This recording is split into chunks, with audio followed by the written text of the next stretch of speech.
Hello viewers, I hope you're welcome to Lifestyle with Erica Mukisa. And today we have a wonderful testimony from our special guest. But before we start, we shall share the word of God and start with a word of prayer. Today's scripture is from Proverbs 3:33. It says, "The curse of the Lord is on the house of the wicked, but he blesses the home of the just and the righteous." So as we listen from our guest, I pray that we also meditate on the word of God. It says, "The curse of the Lord is on the house of the wicked, but he blesses the home of the just and the righteous." God is amazing. So let's start with a word of prayer, and then I'll allow our guest share her testimony. Father, in the name of Jesus, I want to thank you for this wonderful time. I thank you for our guest as she shares her testimony. Your word says that we overcame Satan by the blood of the Lamb and the word of our testimony. We cover every viewer in the precious blood of Jesus. We pray all this believing in Jesus' mighty name. Amen. Yes, you're welcome. Yes. Yes, feel free to introduce yourself And then share your testimony. Thank you. My name is Lilian'S. Yes. Mirore is my dad. Wow. I am born in a Christian family. Yes. I was raised by my grandparents. So most of my times since birth, I'm raised by my grandparents. Okay, I was born in Nyandarua County. And then that is where my life started. Wow. And as it says, Nyandarua is a very cold place actually. So that is where I grew up. That is where I learned from childhood. That is where I knew as my place. Though I had a mom, most of the time I stayed with my grandparents. And I thank God because my grandparents were Christians. I remember at a time came and then my grandfather became a pastor. So most of my childhood, I grew up knowing that there is God. And I grew up knowing that we have to rely on God, depending with my upbringing. Just as I listen to the Bible and just as I listen to other people say, what you plant to a child, that is what grows in that child. So no matter what they take or what they do in their life, the seed that was planted in them, that is what it's in them, and that is who they are. So I grew up that way. So it came a time then my mom, though I had a mother, she lived away from me. She lived in Kiambu and I'm in Nyandarua County. So it came a time when my grandfather passed away. So I had to transfer because my grandmother could not sustain me. And by then, I was almost going to secondary school now. So I had to go to my mom. And that my mom, I just went to my mom. And that, okay, I think every place has its own ways, I think so. It's very different. What is in Nyandarua and what is in Kiambu, it's another place. So I think in my grandparents' life, we lived as Christians. I never knew much. I was encouraged in this Christianhood. So I grew up in an encouraged family. I mean, we stayed there. It's just there. It's about church. It's about school. It's about what you're doing back to the house. Now come to Kiambu. Kiambu is a very different place depending on Nyandarua County. It's near Nairobi, so people are wise. I think they are wise. Let me just say it that way. So when I came to Kiambu, they're exposed. Yeah. When I came to Kiambu, it was like I'm starting afresh. This is an exposed place. This person is coming from a rural area that had no this exposure. So I had to come and start afresh. I thank God because I had my parents by my side. But before I left Nyandarua, the same time that I was going to secondary school, it happened that the same time, that is the same year when I finished my grade 8, that is the same year that my grandfather died. Through all my life, I grew up knowing him as a close person to me. If I was a man, I could say as a man, I have a daughter, a man should grow close to his daughter. I feel secured with a daddy figure in my life. Yeah. And growing up, he was a daddy figure in my life. So when he died, though I have parents, they are not close to me. He was the closest. I mean, my grandmother was there, but I was not so close to her, like discipline. She used to discipline me a lot, and my grandfather could stand for me. So I knew him as my protector. I knew him as that person who I could look onto. I was depending on him on everything. So when he died, before I went to my parents, I had this trauma in me. Nobody actually remember. Nobody cared whether I am there or not. By that time, everybody was in pain, but no one cared. Like, this child has lived with this grandfather for this so long. How is she feeling? And then it took some time before even they told me that he's dead. I think somehow he knew he will die, because he had told his sister, take this child to Mombasa, go with her. By that time, that period, we used to finish class 8 and then stay for 3 months before we were allowed to secondary school. So he had said, like, go with her to your place. Even when he died, I wasn't there. And when he died, nobody told me. Sorry.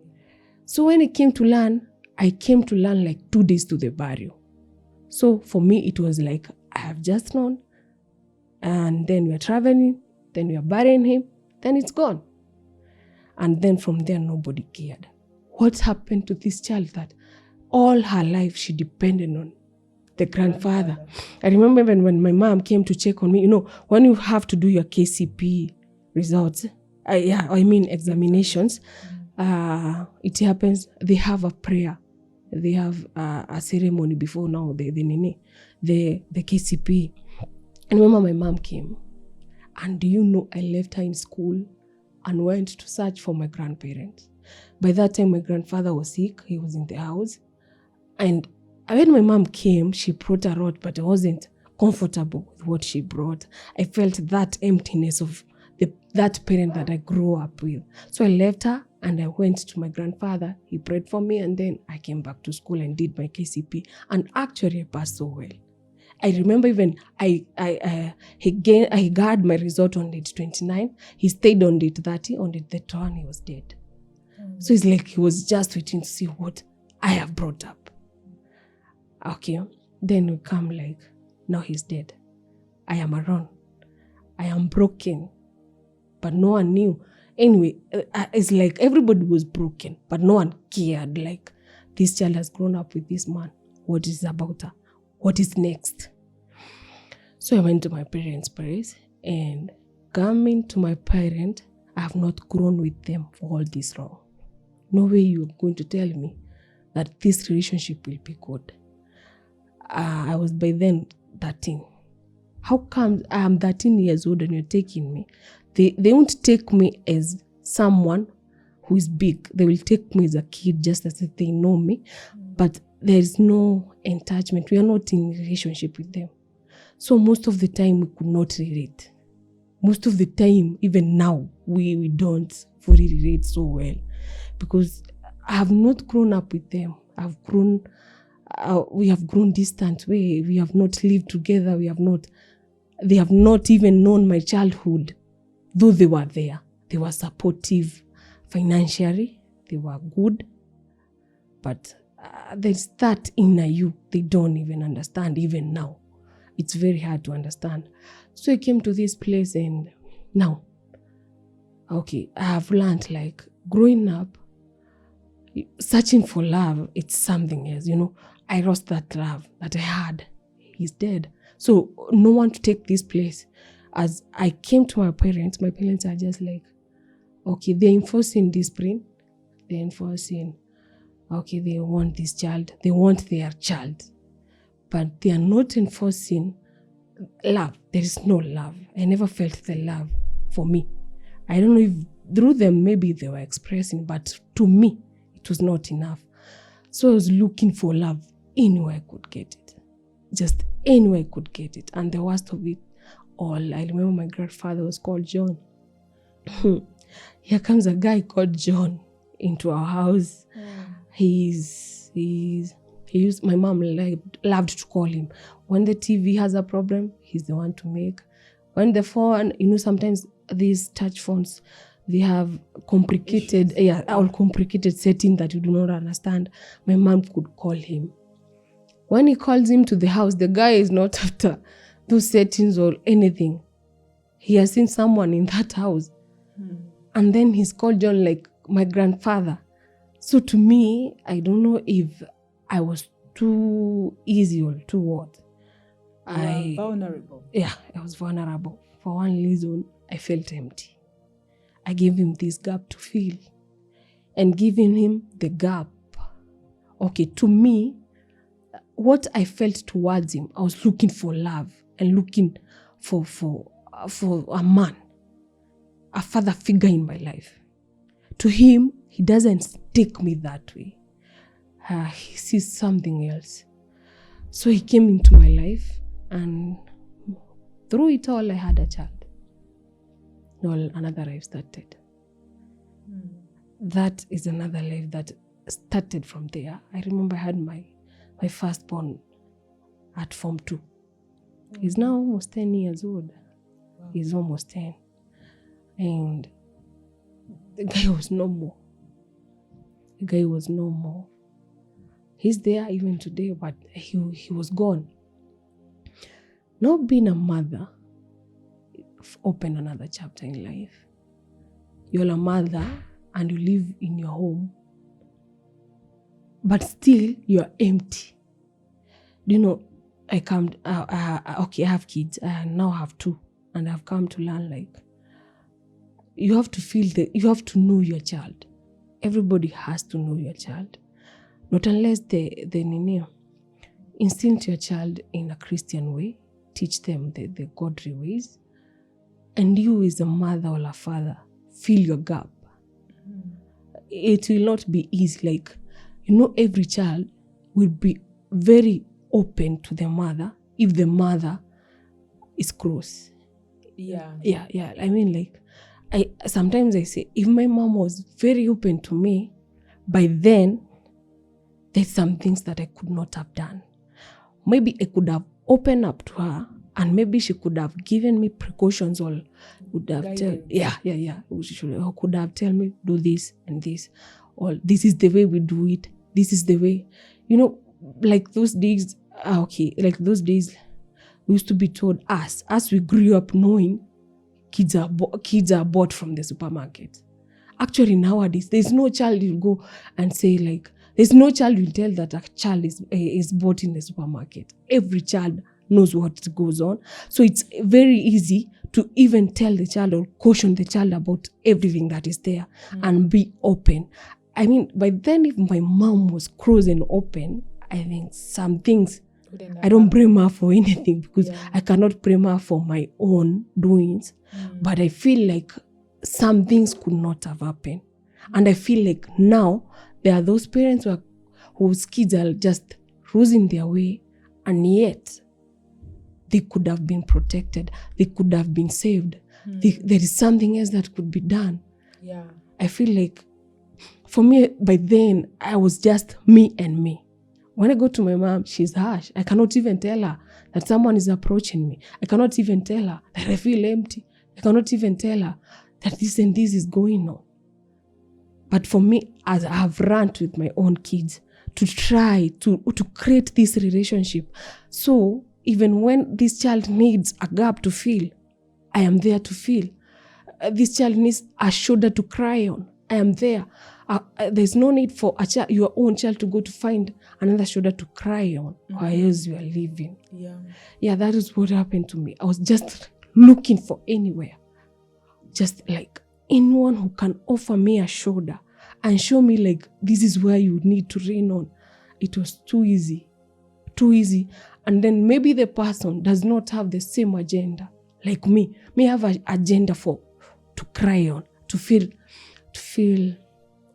this compassionate, to feel it. But the person does not approach me in that manner. He has another agenda. So now I have my son. It's me now in my life. Yeah, my parents are there. But still, when you have a child and you are a child, it's very difficult. And it's actually very difficult. That's why I really pity seeing young girls falling in early pregnancies. For mine, no, I know from experience. It's very hard. You cannot even request a thing. Like, I remember, sometimes I need something. My son needs something. And I'm in the house. You put aside your needs for the sake of your child. Because no way you'll go tell your parents, I need my son's things, I need my own. It's very difficult. And then with a good man and head, you will not have the strength to tell your dad, I need this and I need this. So I had to find a way to find for myself. I thank God because I love working. Since childhood, I love working. For me, if it's work, it's work. I have to work. So I started working. I started working here in town, finding. And through ups and downs, I got in another relationship. Now, the relationship that I had, he was actually, he never knew my son, but he was very nice to him. He had never met my son, but every time I could call the guy and tell him, my son needs, my son wants, he could just provide. He was not even like asking, he was not even fighting. Every time I tell him my son needs, my son wants, he's okay with that. So for me, in my head, I just said like, okay, it's okay. If this man does not even know me so much, but at least he loves my son there he is. He's providing for my son. I think I should start this relationship in a serious way. And I think we just started living together. And by that time, I was not living with my son, but he was still supporting my son. And this time, as I am, I think everybody should go in a relationship with discernment. Yeah. Pray over the issue, inquire the Lord about the issue, ask, and then watch, like, don't rush. Take your time. I never took time. For me, I never took time. I just like, okay, the guy loves my son. I'm okay. I don't care whatever he does to me. I don't care, but as long as my son is growing and he's providing, I was looking for the provision, looking for this guy. Okay, father figure for your son. For my son. Yeah. And then let me say, like, I was just in the same way searching for love, maybe. And I said, like, whenever you see, we women live in one thing. You live for your kids, mostly. You do what is best for your kid. You fight for your kids. So for me, I took it like, this person loves my child more than even me. For me, he didn't even care about me much. But then he came to understand, like, I love my son so much. So he knew when he shows me how much he loves my son, I'll fall into this trap. I started another journey. The journey was not easy. Since it's just like I came into a relationship where he is marrying my son, not me. And he's all about me, it's about my son. And I was good with it. And I had said I will live with it. The problem happened. Okay, we were working in Nakuru. We were working on the road construction. He was a mechanic. I was just working there. We were working in the same place. Then it happens that the road that was being constructed there ended. And the guy had to move to find another place. When he told me to move on with him, I told him no. We already have a foundation here. We already, okay, you know, when you live in a place, you get known there. So I already had a foundation. Even when he went, it was easy for me to stay because I can cook porridge, I can cook chapatis and sell around. And at all the same time, he's working somewhere else. He started working in Nairobi. I'm staying in Nakuru. He was coming. He was a very nice person. He was very providing. He was providing nothing that we are lacking, even though not much. But the little he has, he was at least providing. And I was grateful. By then, he was a very good person. Though we had our ups and downs because it's like he's married to my son, not me. So even in this relationship, we were not like one. We were just like, he's there because when I met him, he had actually had money. I remember he was earning a good money, but the guy, I don't know what is wrong with him. He was not using money wisely. Let me say that. Because when I met him, he had nothing. And actually, he has the cash. So he's getting his money and then squandering. I think he's just wasting. When I met him, I told him, this is not the kind of life we live. We have to save. We have a future. We have other things to do.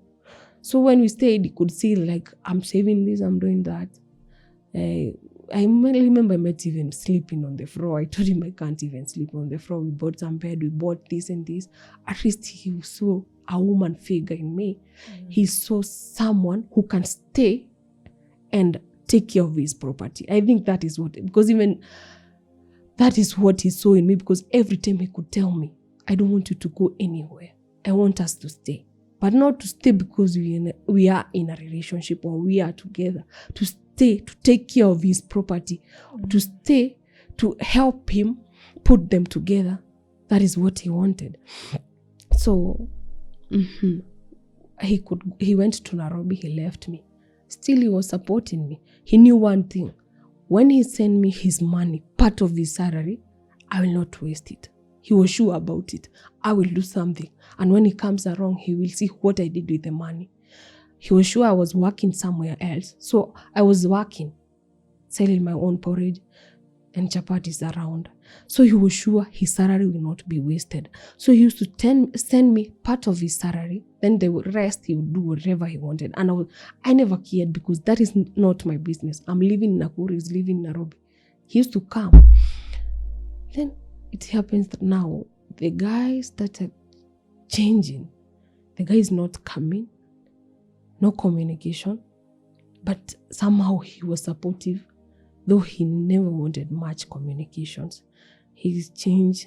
I could ask him like, because you have stayed for over 3 months without coming, can I come along? Can I come along and stay with you? He would say yes, but when it approaches like I'm serious, I want to go, he changes the topic. Or he's just like, he's off. He don't want me to go. So for me, I guess he was in another relationship. I guess by then, but I never know. I never went to the place because no time he allowed me to go to Nairobi to see even where he stayed. And by then, for me, I was working in a construction. In a game park. I was employed as a security lady in that campon, in that there's a Patel farm in Nakuru. I was a security lady at the game park. Okay. So I was working somewhere. I remember during this time, there was a guy who was working in a construction where I'm working as a watch lady in the game park. So he was just working there. So we were just friends like any other person. I could carry lunch, we eat together. He could carry his, we eat together. Not even him, we could just eat. Even the others, we were just friends. And he was, I don't even know if he was married or not. I never knew by then. But for me, now I am seeing this new person in my life. I'm working, he's working, and we're working in the same place. So we started friendship there. And it happens like, no, the other guy, he's not coming actually by then. Actually, he's out of my life now. I am by myself. But, you don't just run into conclusion over things. So I stayed like, I have to stay and wait for life. I stayed. And then finally, the relationship was cut. And I had to move on with life. Moving on, I'm working. So I said it's not a big deal. Even though he doesn't support me and he's out of my life, it's okay. I'll stay with my child. I will raise my kid. And I'll move on. For me, just as I say, I love working. And I love being the woman that I am. Though I can be married or not, whether you provide or not, I'll have to do something for my kid. So even when the relationship ended, it was not a big deal to me. Yeah. So for me, I continued working. And this is the worst mistake that we women make. You just don't learn into concluding things. Don't learn into starting things without praying, without asking God, this is what you want with me. Without like being sure about things. Now I'm out, I'm here, I'm vulnerable around. So any chance that comes into my life that makes me feel like I'm a woman enough, it's very easy to take it in. And I feel like it's the worst mistake people make, including myself. Now, if it was like now, the things that I have gone through, they're happening now. At least I could have discernment over things there are things that I could have changed. There are things that I could have waited. There are things that I could have prayed on. There are things that I could have not run into conclusion. There are things that I could not learn into doing a lot. Like, I didn't take my time to pray over the issue. I didn't even take my time to get sure of what is coming. And I rushed. Let me say I rushed. I rushed to get healing. You know, when you get over a relationship and you are broken. You know, I was the broken because I was the one who was left. Because he went and just forgot. And he never even cared whether you live or not. That was none of his business.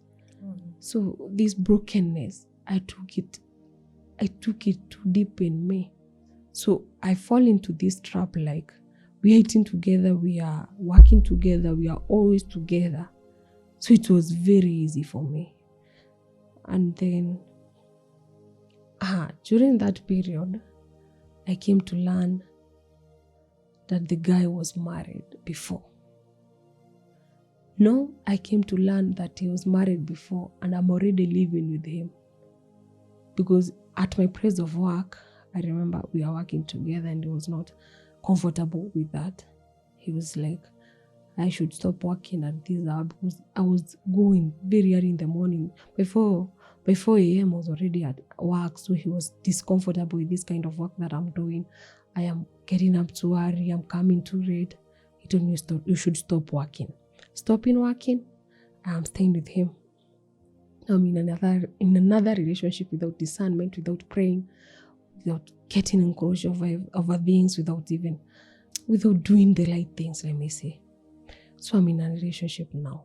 Now the second relationship, I said, in my life, I grew up without having a mother figure and a father figure in me. Though I had my grandparents, I knew they were not my parents. That was sure. But I knew I have to do something. I have to I love family anyway. I love, a family setting, a father, mother, and a child. I love that setting.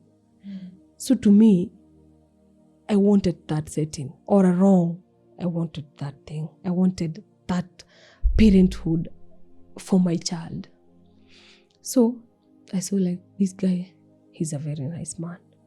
In fact, he was a very loving guy. He loved everything. But then he didn't tell me he had a wife, but he told me he had a child. And every time he would tell me about the child, so I was sure this guy will be a nice guy. He had a child. He told me he had one child. So in the marriages, when I learned there was not one child, there were two. And they were not from one mother. They were from two different mothers. But I learned this later in the marriage. But all along in the relationship, I knew there was just one child. And I knew the mother was married. But I knew the child was existing. And it was not a problem to me because I myself, he took me with a child. So for me, it was not a big deal. You have a child, I have a child. It's even better. No day you'll tell me, my child, I also have mine. So for me, I knew this is a good chance. And then with the kind of love that he shows to the other child, because he could even come with a child to me. I didn't fight over the issue. Why? She's just a small child. She's a nice one. So for me, it was okay. Now in the marriage is when I came to learn that he has another child with another woman. And learning this, it was already too late. I'm inside the marriage. I don't want to leave the marriage. I don't know if the society, sometimes the society keeps us engaged in something. You are afraid, like, when I get out of this marriage and they know I was doing something, my past relationship, people knew about it. No, this is the second one. When I get out of this relationship, what will they say? Like those questions that you ask yourself, you want the society not to know you this way. You want to be better. One, you want to be better because of your kids, because of my child. Second, you don't want to be criticized by the society. So you're trying to do all your best to keep this relationship. And plus, we Christians believe we believe in God. So we believe in the family setting. We believe, like now, many women are suffering maybe, even in marriages. Some of them, because they are a Christian, they can't go out of that relationship. Sometimes we interpret things that are not the ones. Because every relation, God ordained us to stay in marriages, but still pray for the right marriages. Yeah. Pray for the right relationship. So for me, I used to say, like, I am going to church. What will people say? Then with the guy, I saw myself as someone. I remember when I met him, he used to tell me, I am the one who gives him good luck. Like, he used to tell me, when I pray over an issue, it will happen. And he wanted me to just be there. And then before I met him, he used to tell me that he was not sleeping. But when I came into his life, he started sleeping. He could have even comfortable sleep until morning. So somehow I saw myself as someone who is standing in the gap and praying for someone, even he's having sleep. I'm going to go on with, for me, interpreted, maybe it's God ordained. That's why he's sleeping. And I think that is my own interpretations. Now, I'm in this relationship. Yeah, we are staying. He was a very nice man. In fact, I started going to church. By then when I was working, there was no time for church because every time I was working, sometimes I'm tired, I could not go to church. Though, by that 4 a.m. when I'm waking up, I used to pass through the church first, go pray, then go to work. That was my daily routine as long as I have time. As long as I get early to the place that I'm going to work, I would pass through the church, go to work. But on Sundays, most of the time was not available. So when I started going to church, he followed me. So we are church goers. And our pastor loved us so much. Even today, he used to want that relationship to come back. Every time he asked me, how is the guy? Are you talking that way? Now we started living. We started going to church together. But there was some forces that I did not understand in this relationship. There were ups and downs in this relationship.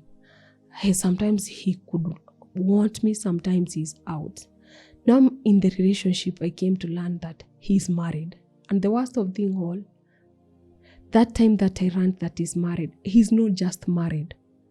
He has a kid. And it's not just a kid. He was married just outside. I mean, like, I lived in that place, but I never knew the area that he lived. We started living in my place before we transferred to his place. When I transferred to his place is when I came to learn he was not just married to one. He had a child all along. He was married to this wife. Then the wife had a child, and the wife is a neighbor. Whoa. Just a close neighbor. So meaning every day he goes to work. Even with me, before I came to know that he was married to this woman. I used to pass the same way. But I never knew the woman was from just outside. Yeah. He never told me. No, when it came to reality that he has another child, he told me, yes, I have another child. He agreed over the issue. We talked and we said it's okay. But he never agreed to tell me the woman is just outside. So it became dramatic. Every day, I'm in the house. He's at his sex place sometimes. Sometimes I'm out of the road. They are just standing there on the road. For me, I had no problem with the child because the child knows the father. The child knew the father or a wrong. And by the way, in our relationship, we could talk Monday to Saturday. We are working together at the same place. And it was easy to talk. And by the way, we used to have nice days during those 6 days. But the 7th day, I never knew where he used to go. He used to tell me sometimes I'm washing, sometimes I'm busy. But I came to learn in the marriage, all along in these 7 days, they were with the ex. But I came to learn later in the relationship. And because I don't want to leave this second marriage, I'm going to stay. And I have no issue with that. That's why sometimes we women should watch at the red flags. All along I knew. All along I could see. Because when I'm in the relationship already, even before I conceived my child, all this came clear to me. They were very clear actually. I could see that, sometimes you connect with the date. There was a certain time I was very sick. Very sick. In fact, I slept very sick, and in the morning I went to hospital. I remember it was on a Friday. I was very sick at night. In the morning I went to hospital. When he went to work, he didn't see me there. So he called. He asked me, "Where are you?" I don't know, I'm in the hospital. What is wrong? I'm not feeling well. It is on Saturday. So he's working. I'm at home. He told me it's okay. I'll come to look at you. And the next day, he never came actually that evening. So I was expecting him because on Sunday you're not working. You're going to come around. Do he didn't even come. Yeah. So and he knew you were sick. Yeah. So I connected with the date. I remember the date was in hospital. And then when I got married, I saw pictures of him with his ex and his child. And the date that they were taking this photo was the same date that was lying sick. So I was like, oh, that's why I called you. You told me you are busy. You said you cannot even be available. So you are busy with your ex. So you see, I already had a red flag. If I wanted to go out of this marriage, I could have already taken myself out. But I decided to stay, I said I want to stay in a relationship. I want to give my son a father and a mother figure in the house. Then sometimes it happened my son did not go in this marriage. I'm the one who went in this marriage. Do you remember my first marriage? I went because of my son. Not the second one I'd said. I had told myself, I'm never going to get married to a person because of my son. I'm going to get married to a person because of me. So on the first one, it's my son who took me there. The second one, I took myself and took my son. But my son did not even like him. Not at all. We had different off days. When I went to work, he's off. When he's home, I'm at work. So when he's home, I'm leaving my son to him to go to work. When I come back, my son somehow you could see he's not good. And then my son could not even call him dad. Guys, men don't call dad anyone they see. They disagree. If it was a girl, it's easy to even coach her. But my son refused. They could not get along, not at all. And actually, the relationship did not even stay for long before I saw this is too much. The ex is too much in the picture. We always quarreling over the ex, nothing else. And I decided to go home. And I went home. I took my son to my mom. My mom by then was living in Nairobi. I left my son there and said, I'm going to go back, take some things that I had left there, then I come back to my mom. Then my aunt called me. She told me, no, you have a son. You yourself, you are big. How comes you're going to stay with your mom? It will get difficult. And you know you and your mom, it does not get so much wrong. So let us stay with your son. You stay here. I stayed with my aunt at Gilgil. I started staying there. I stayed. My aunt supported me. But then my aunt was very supportive. If there's somebody who I know supported my emotions inside, like emotionally, I was not drowned. She gave me that ring, that shoulder to lean on by then. So she told me, like, I'm going to find work for you. You start working here. And everything that you are working for, save. So that when you need something, even your mom will not track.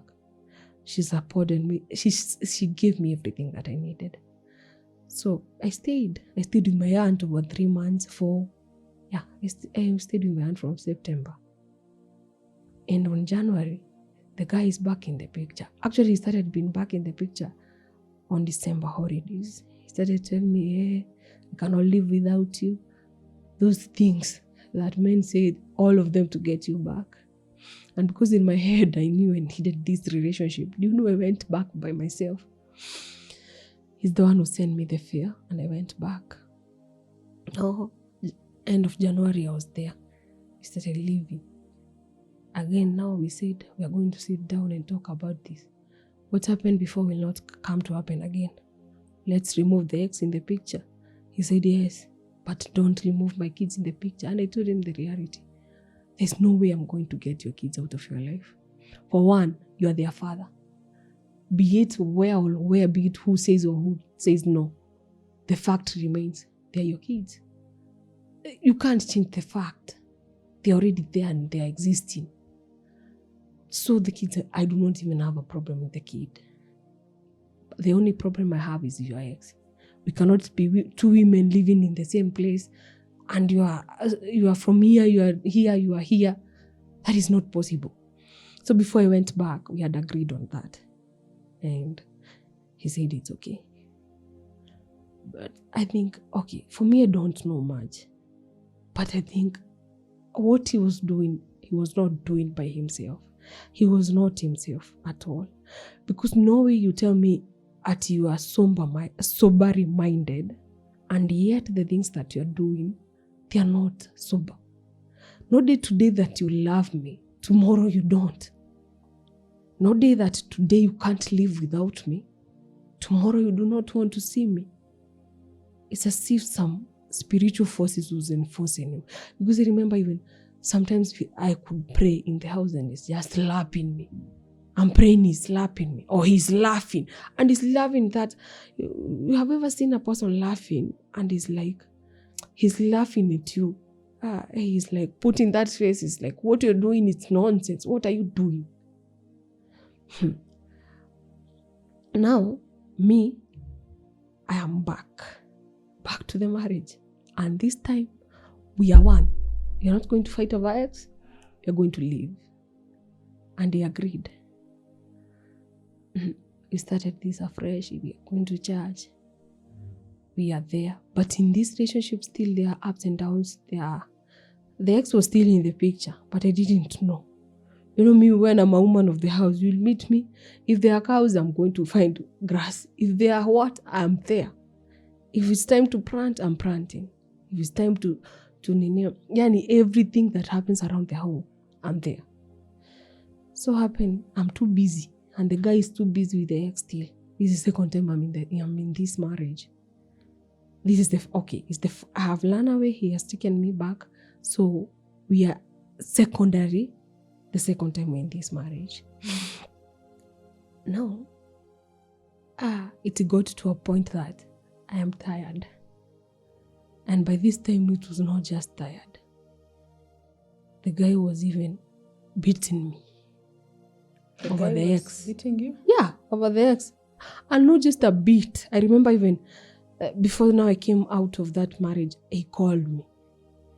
He had told me, like, I want you to go home. And for me to them, I'm going nowhere. Do you go into a marriage and you're serious? I'm going nowhere. Where am I going? Not that I don't have a home. I do even have a home. And even our home we live we are averaged. I love the way we live. So not that I didn't have a home to go to. But I was serious about my marriage. So when he told me I want you to go home, I didn't go. And he called me. And actually when he was calling me, I had been given work to go and plant another shamba by someone. He called me and asked me, where are you? I told him I've gone to plant. And he did ask me, what are you doing? Did I not tell you I don't want to get you in that house? I told him, okay, we shall see. Do you know, I had gone just to plant and he came and met me. I have come, I've showered and just relaxed there. Do you know, when you plant the whole day, you come and work in the house, you are tired. You're just seated there. Do you know, he came, he never even greeted me. He just asked me, what are you doing here? I told him, I'm relaxing. He asked me in Kiswahili, kwa nani? As in whose house are you relaxing? Get out of my house. I told him I'm going nowhere. We had a fight, and actually a very bad fight. And it was nasty to me. And I decided not to go. But when that war was there, I said, no, this is too much for me. I don't even have a child from this guy. Maybe that's why he's doing all things. And by then I had a problem with conceiving. I was telling myself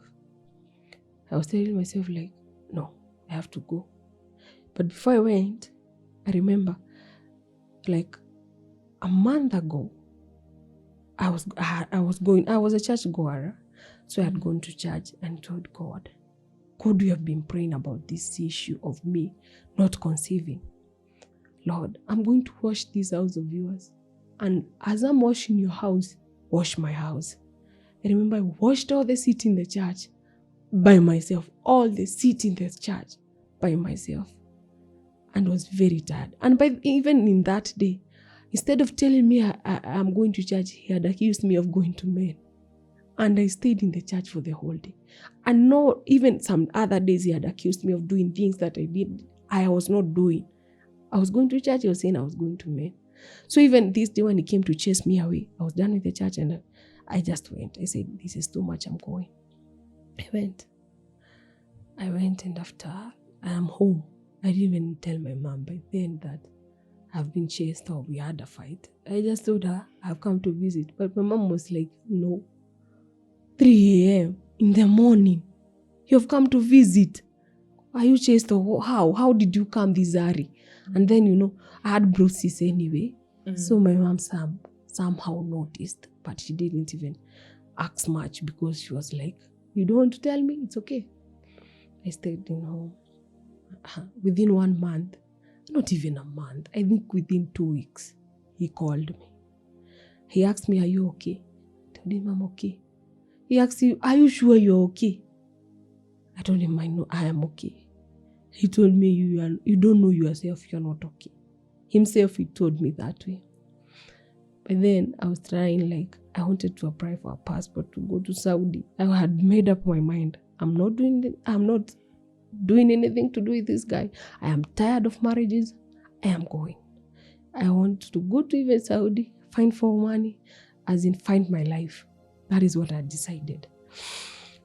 So when he called me and asked me if are you okay, I was asking myself, why is this guy asking me all these kind of questions? But I never cared anyway. So I went on with the Saudi applications. Just to be tested, I'm pregnant. So where I'm going. Now it dawned on me, it got in my head. Now this is another hole that I've gotten myself into. I'm like, okay, God, now, how do I deal with this? How do I go wrong with this? I had my first baby at home. Now you want me to have another child at home? I had a lot of questions. I knew my parents were strict. When I brought my first child, they accepted him. And they told me, the first child is a mistake. The second one, you do it willingly. So don't bring another child in this home. And actually, my dad and my mom, they love my child even more than me. And I'm grateful to that. But they told me, do not bring another child into this home. So I knew another child will not be accepted here. So I knew I'm not going to tell my mom, and I never told her. But the guy knew. He already knew even 2 weeks after I was out. He himself knows. But me, I came to learn later. And the guy, I called him and told him what happened. He told me I knew. What you tell me, I already know. And I asked him, what are you going to do about it? At that time, we cut off the phone. He never cared. He never even wanted to know what will happen. You just do whatever you want. I told my mom I'm looking for a job. And I told her to help me. My mom called her sister. And I went to live in her sister's place. And I started working as a house help in her sister's place. And my auntie from there, she's learned and she's the small one. So it's very easy to open to her, even growing up, we grew up with her. We grew up with her because she's the small one in the house. She's the youngest within the sisterhood and the brotherhood, the family, I mean. So it was easy for me to open to her and tell her what is going on. My auntie said, give me the number of the guy and call him. When he called the guy and the guy, how he talked, my auntie told me, don't give your hopes into that guy. That guy don't care about you. You just move on and know what to do with this child. So, I was almost 3 months. I was getting 4 months by then. And I had to open up to my mom. Even the way I open up to my mom is my mom falls sick. And I had to come out of my aunt's place, go back home. I told mom I don't want to go back home. Why? Because I'm this way, I am, and this way. This is what is going on in my life. My mom told me, it's okay, you come back. Come back and stay. Because it has already happened. It's the fact. What are we going to do? My mom took me in and I started staying at home. When I'm almost approaching 5 months pregnant by then, the guy is back in the picture. He's telling me I cannot live without you. The same case that happened. He's telling me, you mean everything, all these things. That's why I always say, even in the marriage, when I prayed, the marriage could stay cool. When I'm not praying, the marriage could be on fire. So even it's it's something is controlling him. Sometimes he's into me. Sometimes he's going back to the ex. So I don't know what happened. He called me, and by then I was not much praying. But he called me and told me, I want you to come back. I told him, I'm not coming back. I cannot get myself back. 5 months I've been out of this marriage. How am I going to get myself back? He said, I'm going to come for you. I told him, it's okay. You come for me. I informed my parents, and because by then I was so desperate, I didn't even want a chance to have a baby at home anymore. So if he comes for me, it's okay. For me, I just want to go out of this place and have a child elsewhere, but not home. So he came for me. He talked with my parents. My parents said everything. He did what he did as a man, and he was accepted, and we went back to the marriage. And by this time, he was a very nice guy. And just as before, when you go back to the marriage, he's nice. When you overstay, he changes. So even before I give birth, he had already changed. Remember, a week before I gave birth, it was on Saturday. On that Saturday, I came from work. I cooked. I had cooked the ugali, and he had this maziwa mala. He had this maziwa mala. So he told me he's going to take ugali with that and go for football. This that they go to watch. Before even he came out, his cousins, his brothers, his nieces, his brothers' kids came around. And it was almost 6. And I told him, no, these kids of your brother, his brother died actually. So the kids come to visit him. But they only come to visit him when I'm there. When I'm not there, they don't even come around. So I told him, a guest comes for one day, the next day he's not there. So let's just cook a nice meal for these kids. I told him, go get some munga. Let's cook chapatis for them. Let's cook a good meal for them. Tomorrow they will go to their place and that will be over. Actually, he bought those things too fast. He left me cooking. So all the whole day I've been working, and I'm pregnant. Actually, I was 9 months. All the day I've been working. Now it's evening. I'm cooking for them and cooking chapatis for men because they are small nieces. They are boys. They are 3. It's hard, especially when you're pregnant. It's very hard. I cooked too fast, and by 3 p.m. I had already finished cooking. But the guy was not there. He had already gone to the football. So I started having sharp pains to my abdomen. And I called him and I told him I don't feel okay and I don't want these kids to notice. He said he's coming. I waited. Now it's almost 12 a.m. It's almost turning midday and he's not there. And I called. Do you know what he told me? Did I not tell you to wait? I said, I'm coming. I said, it's okay. I had heard that when you're expectant to start walking, it's good. So to myself, I told myself, I'm going to go out of this gate and start walking. Maybe when he's coming, we're going to meet each other and come back together. Do you know, I met them with the ex at that midday. Yeah. Just along the road. I told him, no, you're not serious. You're not even waiting for me to have this child and you're with your ex. He was too ashamed, I remember. He never even answered. He started apologizing.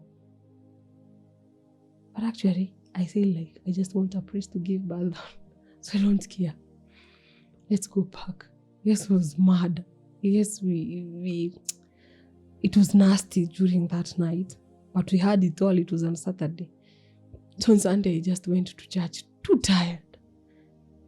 Actually, he didn't even go to church. He was too ashamed. But actually, he was too nice to repay for the damage that he has already caused. So we just moved on. And this Saturday, the next Sunday, I have my baby. Somehow I didn't even consider, the day that he took me to even have this child, the way I left the house, the other day I came and met the house, the same way. It's as if we never even slept there. Because I went on Sunday and on Monday I was out. It's as if we never slept there. But that never bothered me by then. But in this relationship, I was just like, oh my God, how am I going to put on with this? How am I going to move on with these dramas? It's me or either the ex. It's either here or there. We're always fighting. We're always arguing. I agree everybody has his or her own. We are not perfect. We are not. I have my mistakes. You have your mistakes. But we can live by talking. We can sit down and come up with a solution. We never had that time. There's no day that we are talking. There's no day that we are having good time in this house. We are not even comfortable. We are always arguing. But anyway, I said, because we have a child together, let's now raise this child. That is how we started. We went on raising the child until it was too much for me. Too much. Even for him. You could even see that I'm making his life. And he's coming into the house and he's like, no, this is not the person I want. He wants to go back to the ex. Now, by this time, it was not just the ex. There were multiples. Though to him, when you see him praying, you see him crying, you cannot even notice he does such things. But I don't blame him. Somehow, I feel like there's something that always takes him ups and downs. Because sometimes he's good, sometimes he's bad. Sometimes he's this way, sometimes he's not. Like him. Sometimes he wants us to go to church and he's the one who inquires, let's go to church. When you see him telling you, let's go to church, it's very serious. I remember, for me, I was not there, but I was told, This second time that he came for me at home, it had to take a devotion. It had to take a prayer in the church for him to come back to his senses so that he can get me. So I don't know what happens, but one thing I'm sure, he's not always by himself. No, I'm out of that marriage and I'm at home. I've started living at home and now it's over a year. Wow. I'm living at home. Yes, he calls sometimes, but not much. He talks, but nothing much. Wow. Yeah. So from your experience, what advice do you have for ladies who are searching for or who are trusting God for spouses? Okay, from my experience, I think not everything that you see as it is it is. You should first pray about it. You should first inquire about it. Because if for me I had prayed for this second relationship with, you see, I had my marks. I was marking like I'm praying for. I am staying in this guy's life and he's sleeping. So I'm the best woman for him.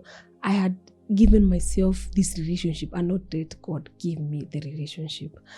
Like everybody should be prayerful. Everybody should inquire to God before doing anything. Before starting a relationship, let God be the guiding of you. Let God guide you. Let God tell you. And not everything that you get is from God. Yeah. Sometimes you can tell yourself and think that this is it. Wow. Yeah. No wonder the Bible says that those that are led by the Spirit of God are the children of God. Yeah. Oh, wow. Yeah. And for single mothers who believe in a second chance, they want to get married, they want to have a father figure for their children, what advice would you give them based on your experience in the first relationship? For me, I don't want to say that people should stay out of marriage. You know, marriage is God ordained. Yes. But nobody should live in a marriage that you do not even have peace. That is not God ordained. God does not ordain anything that you live with that is not peaceful. God does not frustrate. I remember, I always listen to your testimonies. God does not bring frustrations. So if a marriage has a lot of frustrations, you should inquire to God. Don't leave marriages because marriage is God ordained, but don't live in a marriage with frustration. Because that's where you see many people, like I heard in Nyeri, if you're watching the news, that men are hanging themselves. Yeah. Do you imagine a man coming into a conclusion of hanging himself? He doesn't even leave the family, but hanging himself. So meaning the guy was in too much, or maybe the relationship was in too much. There was a lot of frustration. Maybe if one had given time over the other, maybe the woman could have gone home or the man could have just gone somewhere else and just make communication but stay away. Maybe that person could have been saved. Yeah. For me, I feel some things that are going on, some of them, we have to take time. We live in oppression. You live oppressed. Something that you could help. Yeah, someone say that it's better to come out alive than to come back in a casket. That is true. For me, I feel it's true. Because, let me tell you, like now, the fact that we had gone together, we were very frustrated. Do you imagine living in a place that, yes, this person you loved, he doesn't even notice him. Do you imagine I'm living in the house and he doesn't even notice me? There is this gospel artist in Nigeria who was murdered by her husband. And the husband was also sentenced to jail. So leaving the children, without parents. So some situations you have to make sometimes painful decisions, but at least, if you see that the situation you're in is putting your life in danger, then it's better to leave. It's better. Yeah. It's better because I remember There was a situation that got into my life that I never forget. When I was pregnant, I tried to be dramatic. I tried to force him to be the dad that he never. Okay, he's a dad. I cannot say that he never loved my child. He loves his child so much. But there was a time I tried to force issues. I came when I knew I'm pregnant, and he knew, and he never cared. I traveled to Nakuru, and I met him. And before I traveled, I called him and told him, I'm coming. He told me, "Ujue unakuja kwa nani? Like, you should know who you are coming to. Unakuja kwa nani? You are coming to whose house?" I don't remember coming. And I went. I reached at about 4 p.m. 10 p.m, sorry. Saa 4.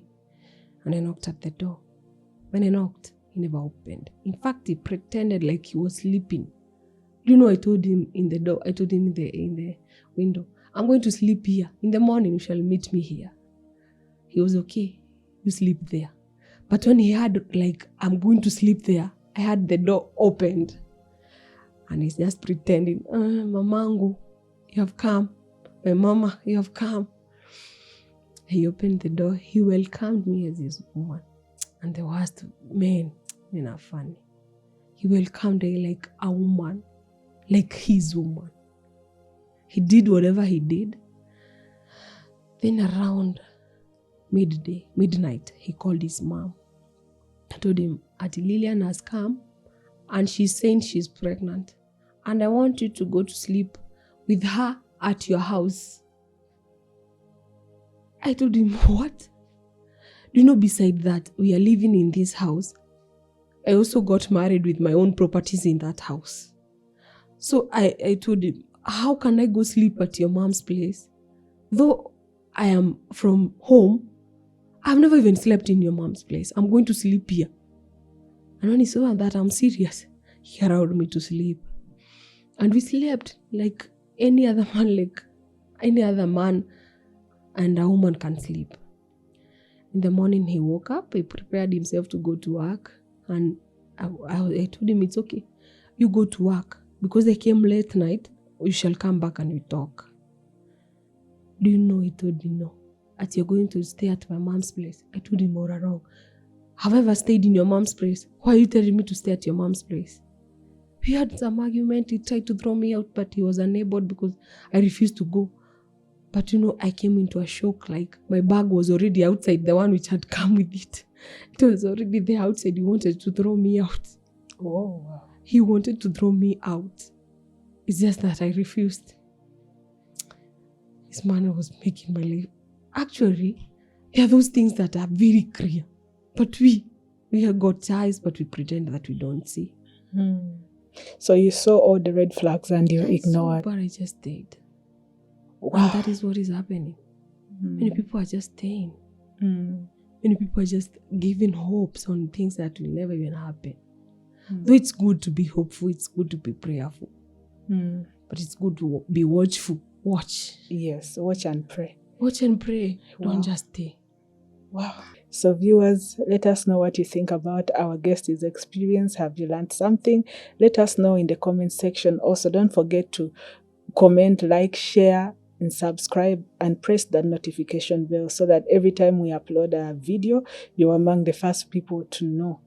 Don't forget to support the Erica movie. And also to know more about our ministry, you can visit us on www.lifeisspiritual.org or www.worldshare.com. You can also check the description box. Avoid people who come in the comments with similar or fake accounts prophesying and asking for money. We don't do that. Our main purpose is to win as many souls as possible to the kingdom of God. And if you haven't given your life to Christ, please make up your mind and accept him into your life. That's one of the best decisions I've ever made in life. And that's one of the best decisions you can ever make in life. I love you, but Jesus loves you more. I remain Erica Mukisa Kimani, aka Mama Maisha, or Mami Zoe, Zion, Zeph, and Zedekiah.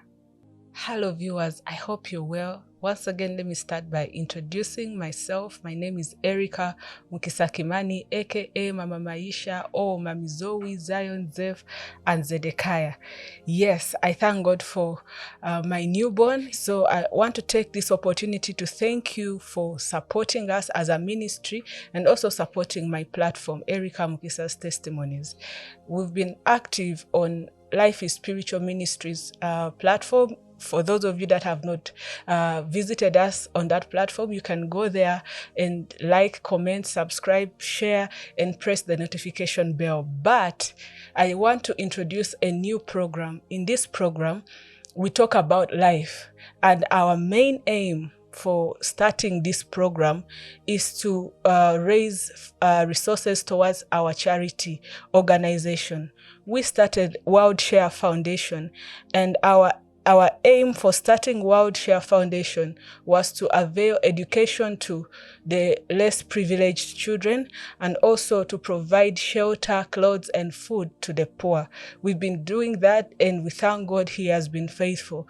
Also, we are, as a foundation, constructing a school and a hospital, and we've been constructing boreholes and roads for the community.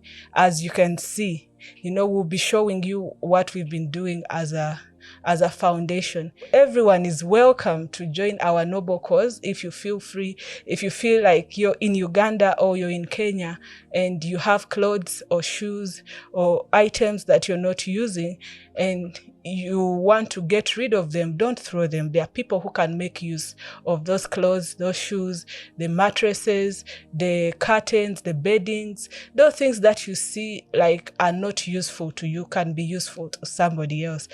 Of course, not the torn ones, but something that you can see another person can use. Please feel free to contact those numbers on those screens. And the information on how you can support our foundation is on the screen or in the description box, or you can visit our website, www.worldshare.com or www.lifeisspiritual.org.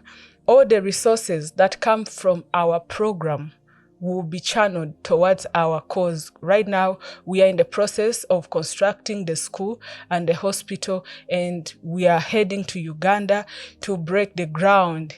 Thank God, Ebenezer, this far the Lord has brought us, and we are so grateful. We can't stop thanking God for this wonderful cause and the people that are going to be supported through World Share Foundation.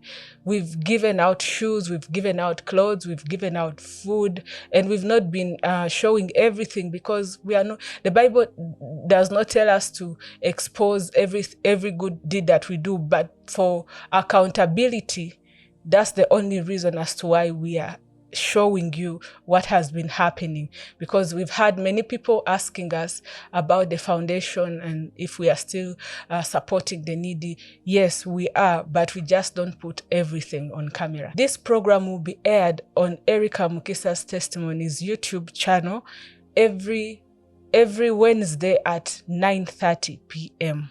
Therefore, I'm looking forward to hearing from you, reading your comments. Please don't forget to like, comment, share, subscribe, and press that notification bell. We have guests that will be sharing their life experiences, and from those life experiences, we'll be drawing lessons.